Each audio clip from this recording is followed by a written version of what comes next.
Ukrainian military intelligence struck a Russian 91N6E radar system, part of the S-400 Triumph air defense system, in occupied Crimea, HUR reported. Another Russian Triumph on the peninsula has been blinded, the agency said on August 29. Its statement was accompanied by a black and white drone footage that purports to show the successful strike against the Russian system. The attack marks the latest in a series of reported strikes targeting components of the S-400 Triumph system.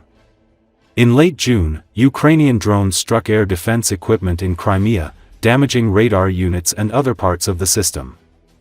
Russia's modern S-400 Triumph air defense system is estimated to cost around $1.2 billion. It is capable of intercepting a range of aerial targets, from cruise missiles to drones and aircraft. Ukraine has previously carried out successful attacks on S-400 radar systems in Crimea, a southern Ukrainian peninsula occupied by Russia since 2014, and in Russian regions, including Belgorod Oblast.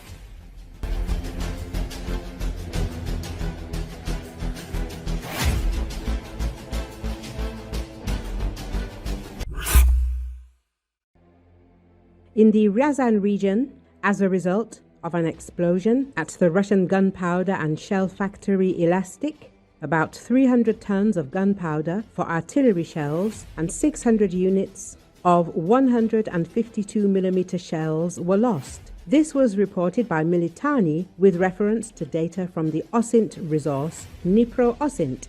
It is noted that the exact causes of the incident have not yet been established, and the preliminary version being considered is a violation of the technological process. As a result of the explosion in the gunpowder workshop on August the 15th, 2025, 28 people were killed and more than 150 were injured. According to Astra, the examination confirmed the death of 28 people. The remaining bodies are in the process of identification. After the detonation, a large-scale fire began, which spread to 3 other buildings, including a warehouse with shells loaded with TNT, as well as the premises of the second production workshop. The said workshop specialized in the production of 152mm artillery shells used in heavy artillery systems, howitzers, cannons, and self-propelled guns, the statement said. Co-founder and executive director of the Ukrainian Center for Security and Cooperation, Dmitry Zmylo, noted on air during the telethon that, judging by satellite images, the restoration of this Russian enterprise will take a long time. The Russian army in 2025 will use, on average, from 20,000 to 27,000 shells per day, from 300 tons of gunpowder, considering that the main shell that was produced at this plant and that the Russian army uses is 152mm caliber. It is possible to produce somewhere around 34 to 40,000 shells, depending on the type of ammunition. On average, one shell requires 7 kilograms, 600 grams of gunpowder, he said. At the same time, he noted that for Ukraine, now it is not so much the destruction of gunpowder and shells that is of interest, but rather the blocking of production that is important. That is, given the capacity of this enterprise, which is one of the main ones in the Russian Federation's ammunition production system, this will be a significant weakening of the Russian Federation. I am not saying that we will immediately feel a shortage of shells, but the downtime of this enterprise will affect the nature of the combat operations of the Russian army, which will most likely increase the Marta component, the production of FPV drones on fiber optics. Zmylo noted.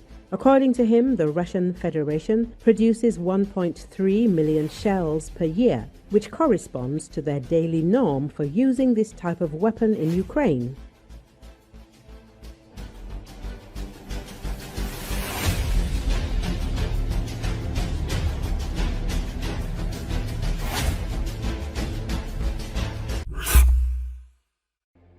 Russians seek to link back up with their cut-off forces in the Dobropilya spearhead, hoping to salvage the situation and exploit a breakthrough deep behind Ukrainian lines. However, as the Azov Army Corps wasted no time, the encircled Russian forces were already being destroyed as two of Ukraine's most effective drone and ground units worked together to defeat the Russian horde approaching from the south, according to RFU News media outlet. It is noted that after the Azov Corps redeployed and executed a pincer maneuver on the Russian spearhead toward Dobropilya, a large number of Russian soldiers had been driven out of the Ukrainian New Donbass defense line and encircled. The 93rd Mechanized Brigade shared footage of how they were cleaning up scattered remnants of Russian soldiers using tight drone surveillance and strikes to prevent them from moving out in open before dealing with the new isolated pockets one by one. After Russian soldiers were forced into hiding, they conducted a concentrated barrage with Grad artillery systems integrated into the brigade's fire support network.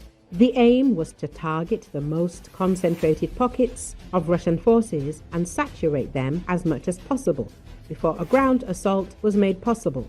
The unit even shared footage of a ground drone mounted with a high-caliber machine gun driving through the streets after Russians were forced inside, firing into buildings where drones had detected a Russian presence. RFU News says.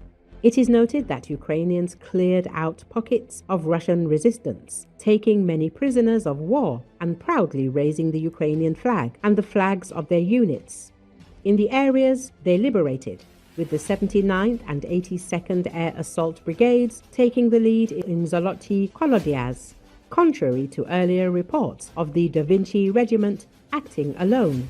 The reason why Ukrainians opted to clear out the encircled Russians before dealing with the rest of the salient is that Russian forces could easily supply these pockets with water, food, and ammunition using drones, as they had done many times before. RFU News says, as the clearing operations ensured Ukrainians would not be hit from behind, the Azov Brigade took the lead in continuing the advance south, coordinating tightly with Magyar's birds, providing additional drone fire support. The main goal was to cut off another part of the Russian salient before moving south and consolidating control over the grey zone that Ukraine had previously established over the river crossings. As Ukrainians commenced their assaults, however, Russian commanders quickly launched an all-out effort to re-establish links with their remaining encircled forces to the north, hoping to salvage the largest breakthrough Russians had made since 2022. RFU News says that the elite snipers of Ukraine's Azov Brigade, combined with the most effective drone units of Magyar's birds, rained hell down on the advancing Russian soldiers.